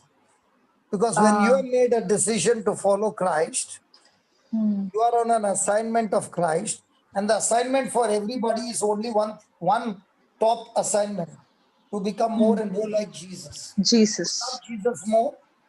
So when you love Jesus more, you become like him more. Second, you must be rejoicing because you are a partaker of the sufferings of Christ. Yes. Why should you rejoice? Hello, why should you rejoice? Go to Matthew Because 5:10. okay. Go to Matthew 5:10. He will give you why you should rejoice. Okay. When you are partaker in Of Christ's suffering. Go to Matthew 5:10. Blessed are they which are persecuted for righteousness' sake, for theirs is the kingdom of heaven. Then Blessed are you when shall revile you and persecute you, and shall say all manner of evil against you falsely for my sake. Rejoice and be exceeding glad, Hey, is it there? Rejoice and be exceeding glad, or call up everybody in the team and ask them to pray for you. No, rejoice and be Rejoice exceedingly and be glad. exceedingly glad. Exceeding So glad. what are we doing? We are Call calling everyone because and pray. because we don't want the. Either we'll call everyone or pray, or we'll go and ask for prayers. So are you doing what Jesus told you to do? No. No. So a person who is not doing what Jesus told him to do is not partaking in Christ's suffering, rejoicing, but is sitting and crying. He's full of fear, he's full of agony, he's full of suffering, he's full of pain. But a person who understands his calling and his assignment is rejoicing in the midst of that suffering, because read that again, 11th verse. Blessed are you when men shall revile you and persecute you, and shall say all manner of evil against you falsely for my sake. Rejoice and be exceeding glad, Why? for great is your reward in heaven. For so persecuted they the prophets which were before you. So if you want great reward, then you got to be a partaker in Christ's suffering. Now, are you suffering with sickness or disease, or are you suffering for the gospel of Christ? For the gospel of Christ. There is not a for difference disease. between the two. Yes. Yes. That suffering of sickness and disease is where you have every right to tell that mountain what to do, where to go. Yes. Whereas in this, you are rejoicing and beating the devil at his game, because you are saying, I'm not going to get offended, I'm not going to get bitter, but I am rejoicing because great is my reward in heaven. Reward in heaven. Amen. Thank you, Amen. Jesus. Praise God. Hallelujah. So now are you excited of being a partaker of Christ's suffering? Yes. Yes. Now we understand, because when you read that partaking in Christ's suffering is many a times, okay, Jesus took the sickness, so I am also taking the sickness, I am partaking. Like that. Then why don't you take somebody else's sin? That is a good question. Answer because us. By the time you take somebody's sin, you will become the worst sinner in town. Correct.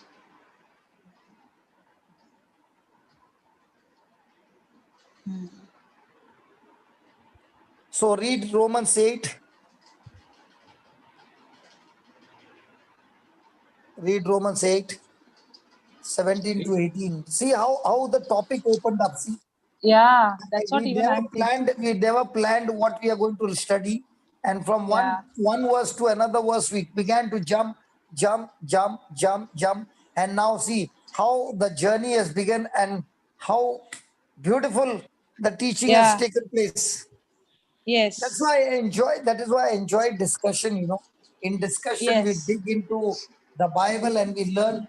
And you know that this was not what we had planned. No, not at all. So all those scriptures which are there inside your heart, you're bringing them out. And like a good man, out of the good treasure of his heart, brings forth good things.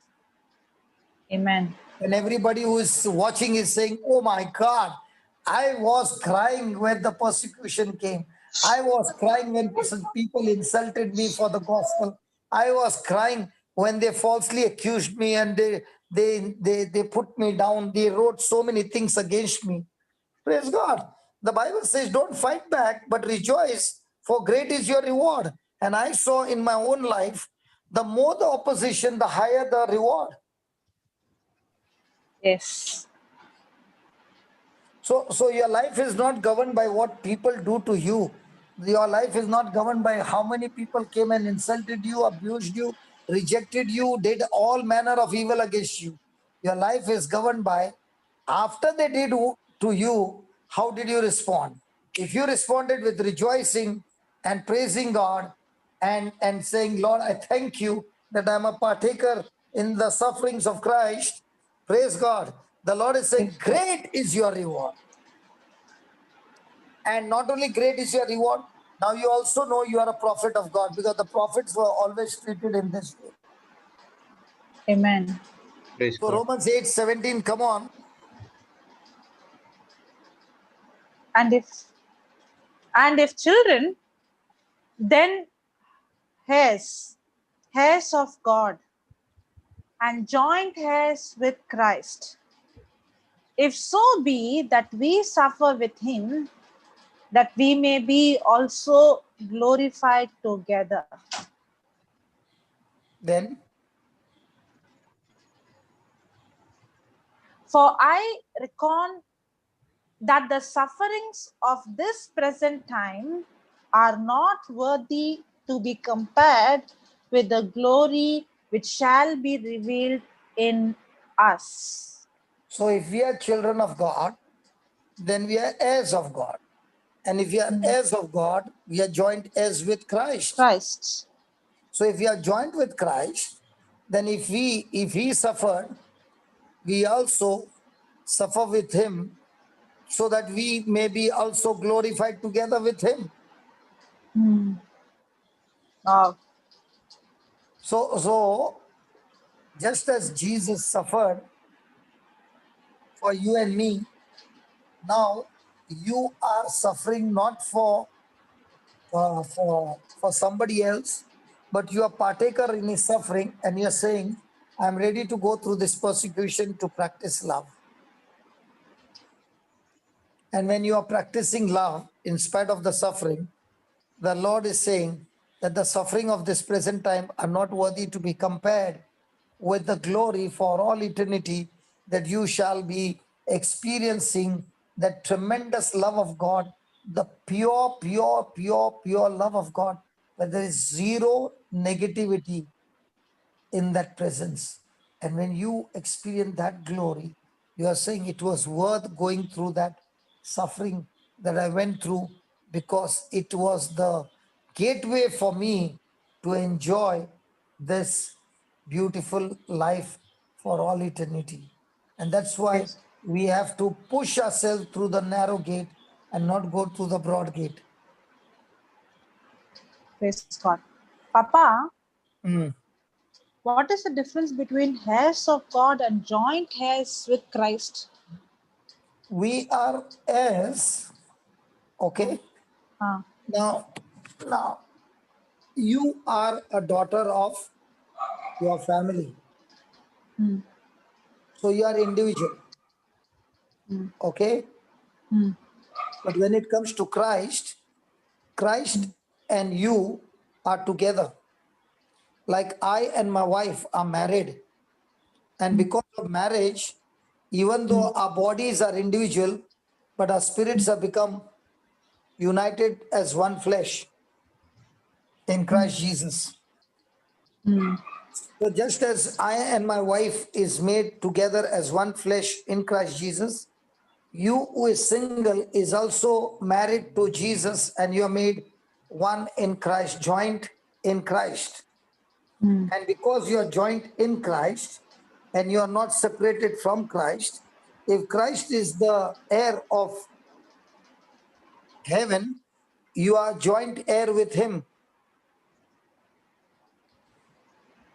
okay. So you are no longer separate, you are joint heirs with Christ. Okay? Okay. And that is why when he is glorified and you are joined with him, you are also glorified with him. And that's why he's saying what you are going through is unworthy compared to the glory. For example, what the mother is going through, the labor pain, is uncompared to the glory that she is enjoying the baby all her life. Can you compare the labor pain with the joy that she's going to enjoy this baby all throughout No, her life? no. Yeah, can't compare. You can't compare because So in the same way, because the joy is much, much, much more you than can't even what. compare it. Yes, correct. So in the same way, the suffering that you're going through today is nothing compared to the life that you are going to live for eternity with God. Yes. And enjoy His presence all the time. Yes. Yes, correct. Is it making sense now? Yes, yes.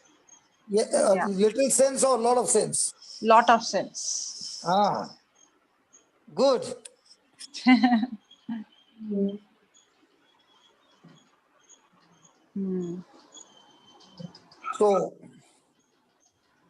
So we finished with, now go to Romans 8:26 and 27. Partaking in the sufferings of Christ. And Likewise, then I'll give the notes. After studying, I'll give the notes. Okay. likewise, the Spirit also help our infirmities. The Spirit Himself comes to help us in our weakness. So when you're weak, is it going to be more painful? Yeah. Yes. So in your weakness, who comes to your help? The Spirit. Holy Spirit. The Holy Spirit. Then For we know not what we should pray for as we ought, but the Spirit itself makes intercession for us with groanings which cannot be uttered. So the Holy Spirit comes to help the Christian, that when he is weak and he would have quit and he would have been broken and shattered and in pain and sorrow, the Holy Spirit comes to his rescue and empowers him, teaches him, guides him, leads him, and helps him to endure and not give up. Praise God. Praise the And Lord. as he is enduring it, he is experiencing the love of God, because now he doesn't know what to pray. The Holy Spirit intercedes for him on behalf of him. And when the Holy Spirit is making the intercession, it is like, when you need something, we boys will run to the mother to get from the father. Is that right, Jude? Yes. In the same way, you are running to the Holy Spirit, and the Holy Spirit is pleading to the Father on our behalf. Amen. And 27th, he that searches the heart knows what is in the mind of the Spirit, because he makes intercession for the saints according to the will. The will of God. Praise God. Praise Hallelujah. God. Hallelujah. So you want to add something?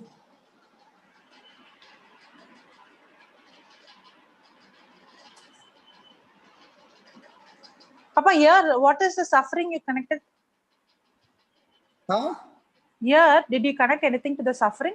Sorry, Yes. I was not Yes. there. He is connecting to the suffering, because when you're weak, Weak.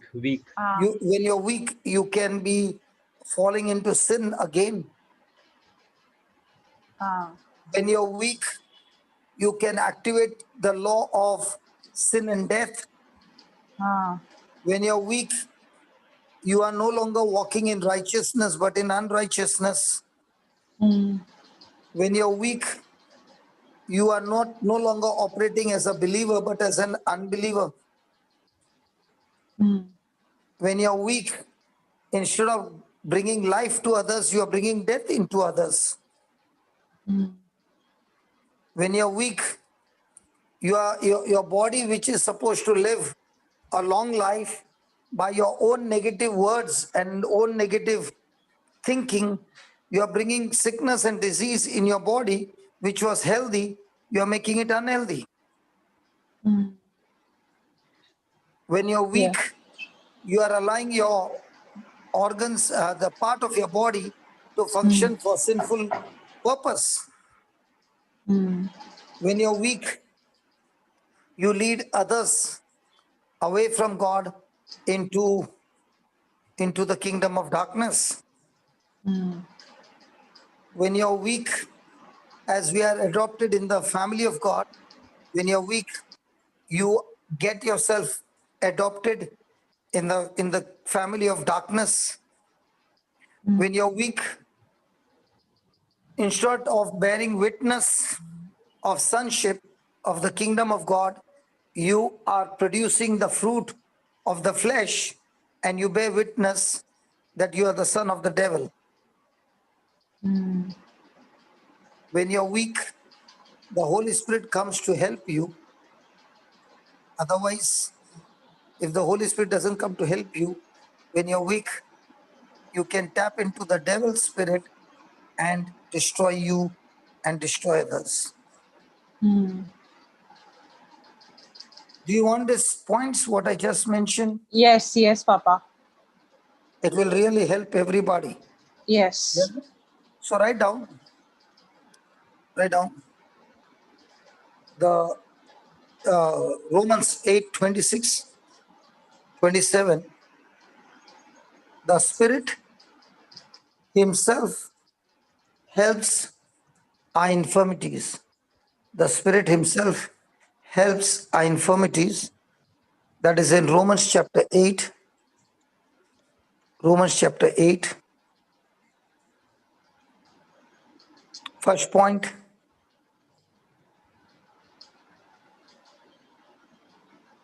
The Holy Spirit sets us free from sin. The Holy Spirit sets us free from sin. Romans 8:2.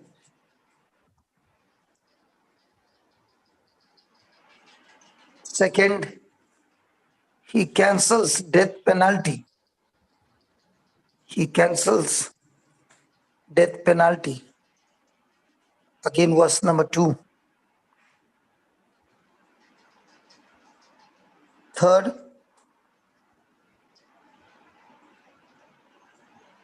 helps us to walk in righteousness. Verse number 4 and 5. Helps us to walk in righteousness.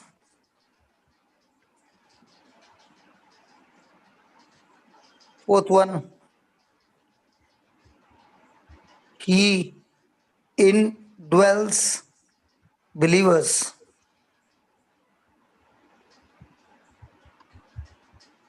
He dwells in believers, or He indwells believers. That is 9 to 11. 9 to 11.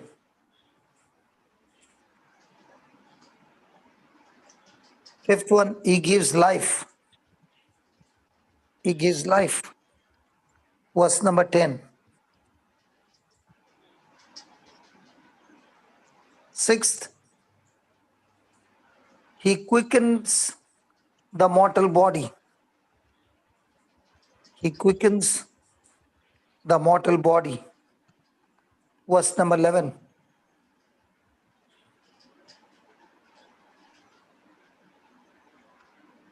He mortifies sinful members. He mortifies sinful members. Verse 13.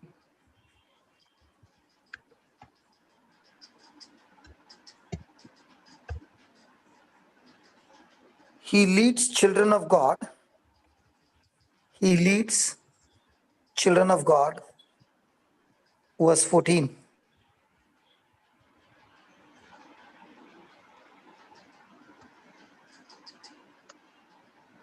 He adopts into God's family. He adopts into God's family. Verse 15.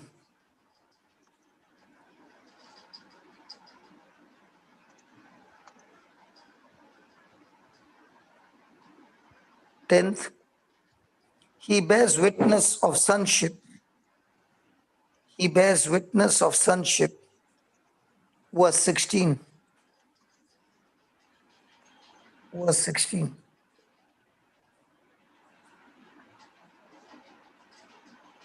11th, He helps infirmities. He helps infirmities. Verse 26.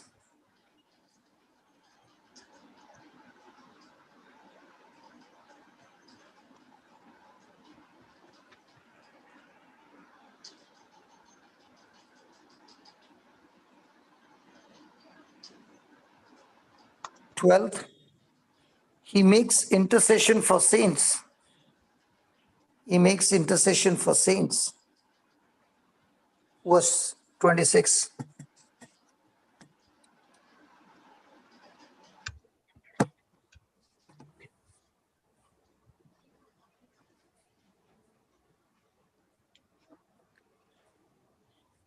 Now, when the Bible says he helpeth us, what is the meaning of the word helpeth?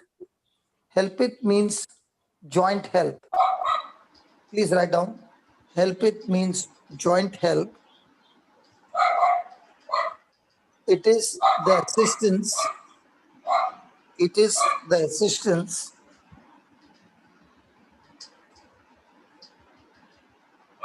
given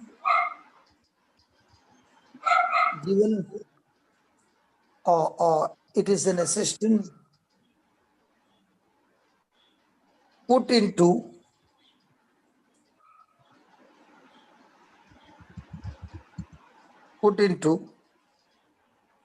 by any two persons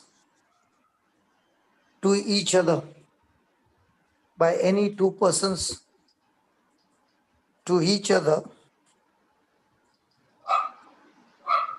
who mutually bear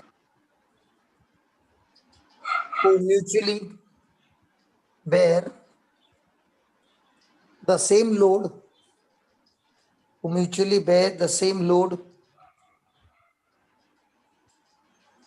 or carry it between them, who mutually bear the same load or carry it between them.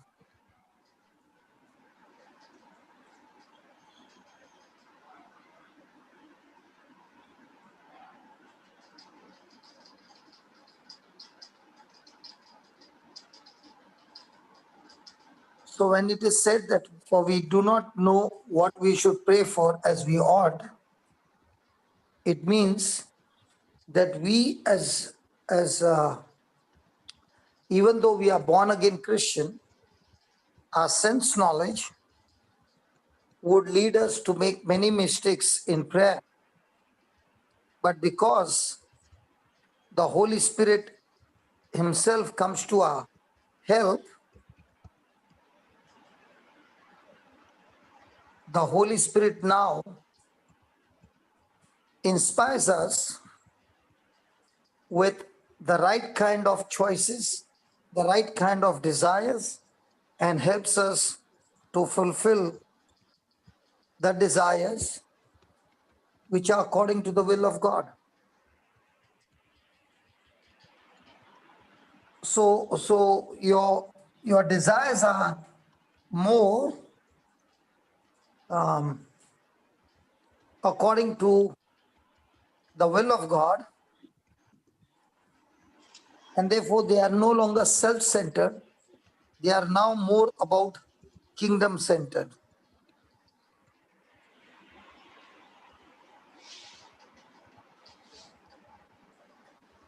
Praise God.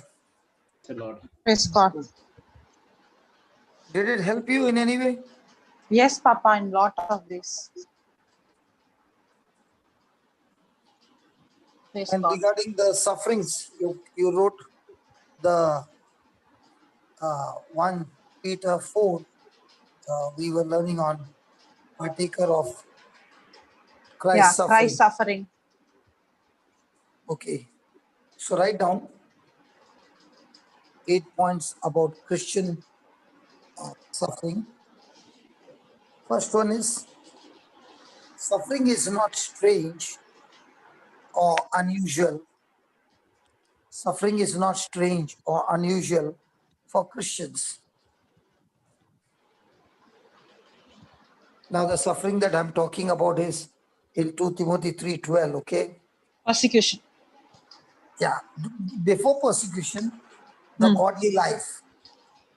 And to live a godly life, To put the there is flesh always to going to be suffering for putting your flesh to death. death.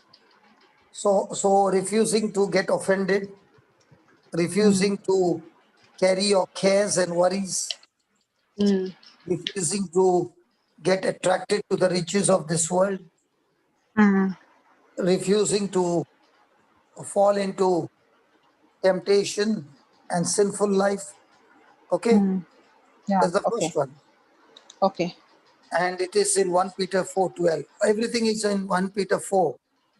Okay, Okay. 12 and 13. 4, Okay. 12 and 13. Second one is one should rejoice. One should rejoice when a partaker of the sufferings of Christ. One should rejoice when a partaker of the sufferings of Christ. We learned that Matthew 5:10. Matthew 5:10, 11, and 12. Because the word of God is saying, when you are falsely accused, rejoice and be glad, for great is your reward in heaven. And that is how they treated even the prophets who were before you. Third point, the greater the suffering, the greater the joy and glory. The greater the suffering, the greater the joy and glory. That is in verse number 13. And you will get the answer in Romans 8, 17 and 18, where we learned about being joint heirs of Christ. What we are going through is nothing compared to the joy and glory that we will experience at the end of our journey on earth. Amen. Amen. The fourth one is, besides the greater glory to come, besides the greater glory to come, the Christian has who? The Holy Spirit upon him or in him now to enable him to endure. Now to enable him to endure.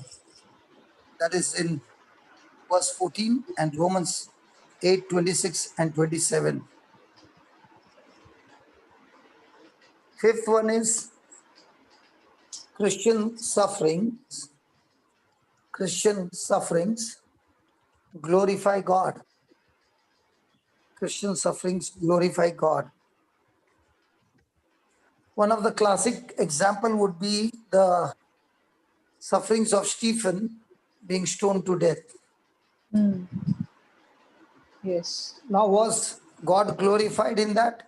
Yes. Yes, because Paul, who Yes. was a Pharisee, could not understand how can this man being stoned to death cry out and say, Father, please do not hold this sin against them.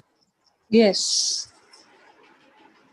And a person who's going through that kind of torture, there should be shame, there should be anger, worry, fear.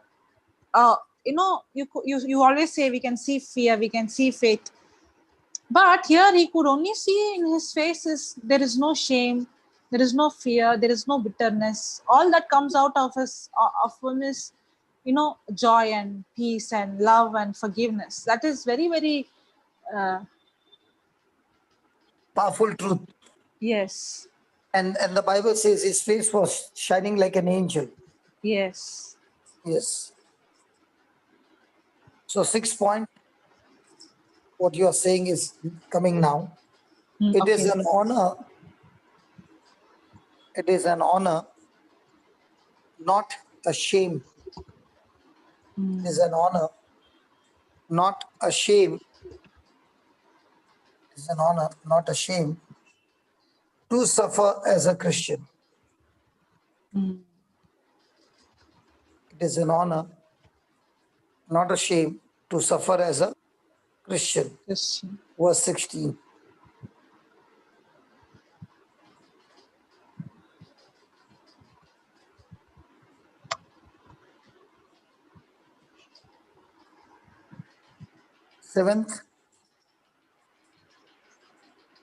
Seventh is, though sufferings begin with Christians, though sufferings begin with Christians,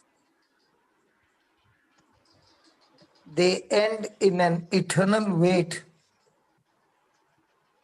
They end in an eternal weight of damnation to the ungodly. Of damnation to the ungodly. That is in verse 17 and 18. We'll do this after lunch, okay? Yes, Verse Papa. 17 and 18. Yeah. And the eighth one is, suffering should be borne by Christians. Sufferings should be borne by Christians in patience,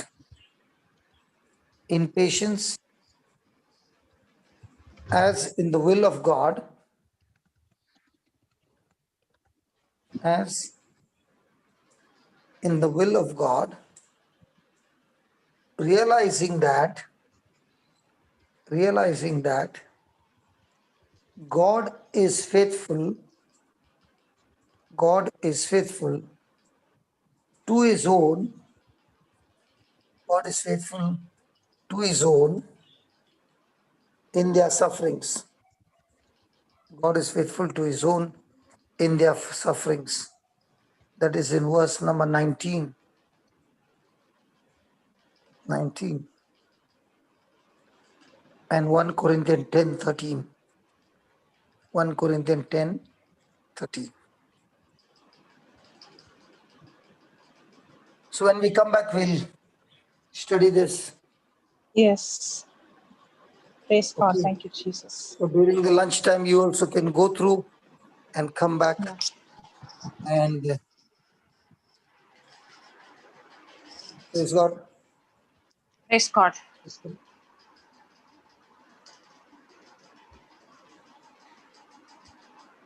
Okay. Yeah.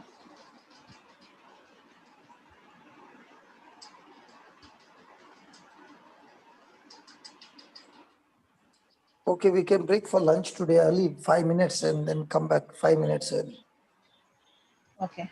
Sure, Is there Baba. anybody who wants, is there any There was one questions? person raised the hand. Okay. Just put that person. Yes. I think that is Sister from John. Germany. Man of God. Man of God. Elizabeth. Elizabeth, woman of God, tell me. Man of God, first of all, I want to say thank you again. Yesterday was another knockout, 1 Corinthians 2:10, comparing spiritual things with spiritual things. And Praise today, God. Romans 8:26, another knockout. I just realized how busy Holy Spirit is doing all these things. Praise God. Praise God. Man of God, I Thank have God, one. but thank God for Jocelyn for asking that question about suffering. Yeah, also yesterday she came up with this David idea, and I was just like knocked out again. I'm just knocked out. You know, the best part is when we come, none of us know what the topic is going to be. And we start, and Jocelyn will be asking, what are you teaching today? I said, just go and stay there, and the Lord will give us the topic. Yeah. And I that's, asked. that's why we are enjoying every day the Lord giving Yes. us topic on the spot. And you know, these are all the points from the scripture. That's why when we give you the verse number, you will find the point hidden in that scripture. Yes. Man of God, what I like about this class, first of all, they have no plans. They are planless. And like in Germany, everything is planned. You know, you don't go out without plan. You are in trouble. Number Yeah. two is a freedom. Everybody can raise his hand and ask. I cannot ask in any church, you shut up and go back home. This is what I like about this class. You know why? You know why? Because we ourselves don't have the answers. But when somebody is asking questions, we are also learning from the Lord. I know that's fantastic. I am not promising you that I can give you the answers. Yeah, but I can have a promise you question. one thing, the Holy Spirit will definitely give us the answers. Okay. Yes. So Amen. let's try. John, now today we learn about the partaking in the suffering of Christ. Yes. But then on John 17, Jesus is praying the highest prayer, which I really love. And there he says, at one point, he says, no, Father, please, I don't ask you to take out these children from the world. Anyway, he was telling us that we will be attacked, we will be persecuted, we will be, we are not higher than the master. But then he says, Father, please don't take them out, but protect them from the evil. So I thought if Jesus prayed for us, we are protected. Yes, we are protected, but the question is, the protection comes only when you believe in what he said. The protection is not when you believe the lie of the devil. Okay. Yes. It is like you are closing your door, locking your door and going out, and you have got the alarm system and everything. But you are trying to say, I'm not going to lock my door, and I'm not going to put an alarm and no camera, nothing, and I'm going to keep the door open. Yeah, right. Surely your house will be, I don't know what word to give, but you are actually opening the door for the devil to use that door to enter in and destroy all the goods and rob you. Right. So God is saying, shut the door of the lies of the devil. And when you shut the door of the lie of the devil, that's when you win. Right. Wonderful. And yesterday you had birds, right? Not fish? Not fish. She's asking yesterday birds, not fish. Yesterday I had the birds. Yes, and here in Germany we have people that are bird watchers. Maybe they also come to India sometimes. They're called ornithologists. Okay. And I work with these ornithologists, and I send this video to two of them that are really bird lovers. Wow. And I told them, look at these birds. Do you know what species they are? Can you please check and tell me? And they kept watching, listening to you. That is good, huh? It's amazing. It's just fantastic. So, Papa, even the bird and the fish are doing their job, Papa. I'll tell you, the bird and the fish are doing the job. See that? Wow. Oh yeah, that's it. So they are under training. They used to be inside. Now I've removed them from their parents. And this fellow used to be the beggar. All the time begging. Now he has learned to eat on his own. Like me, I was a beggar. We are all beggars. Now we are learning the scriptures. And as we are learning the scriptures, we are learning. Yes. Yeah. And you always give something and you say, in the same way. And then you give something in the same way. And I started to use that in the same way. See, teaching them to fly. Come on, in the jump. Same way.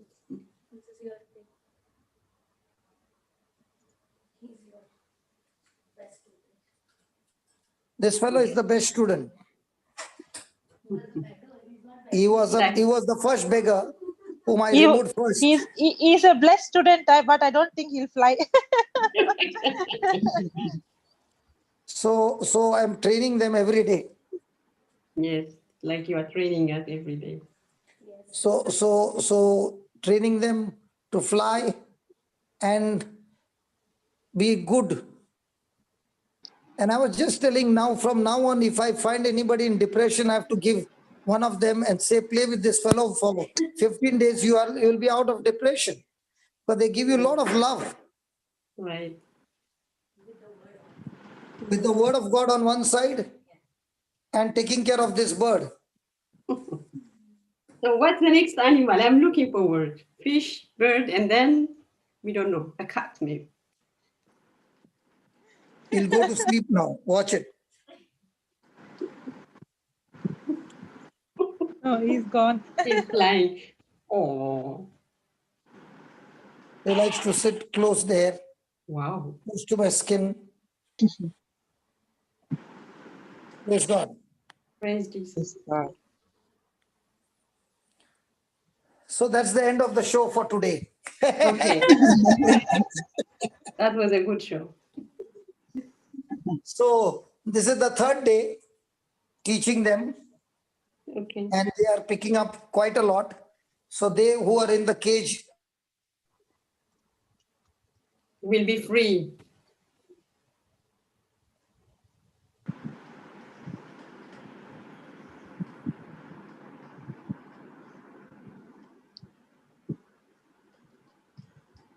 was there, he's eating on his own. Can you see him? Yes. He was the one who was all the time begging. Now he's eating on his own. Amazing. In the same way, we can keep on begging and begging and begging, but when you learn the word of God, there's no more begging, there's only believing. And you feed others It will even. get you out of begging, and you will have a wonderful relationship with God. Yes. Thank you, Jesus. So, woman of God, what you heard about today, the Holy Spirit doing all those verses that you heard about, praise God. Praise God. That's what the Lord wants us to have, that fellowship. Yeah. Praise God. Praise the Lord. Yeah, this fellow is just sitting, he can sit here for hours. Yeah, I can also sit here for hours listening. So he likes to touch.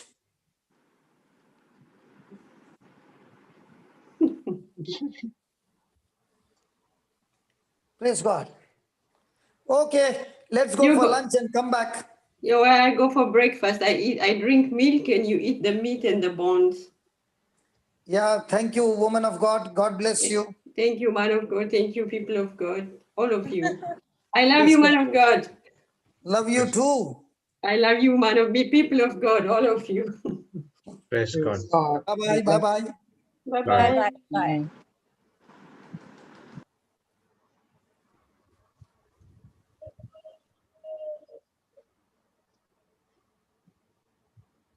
Okay, so we will break for lunch and we'll be back in 30 minutes time. Thank you all. Thank you, Yeah. Sister Jessica.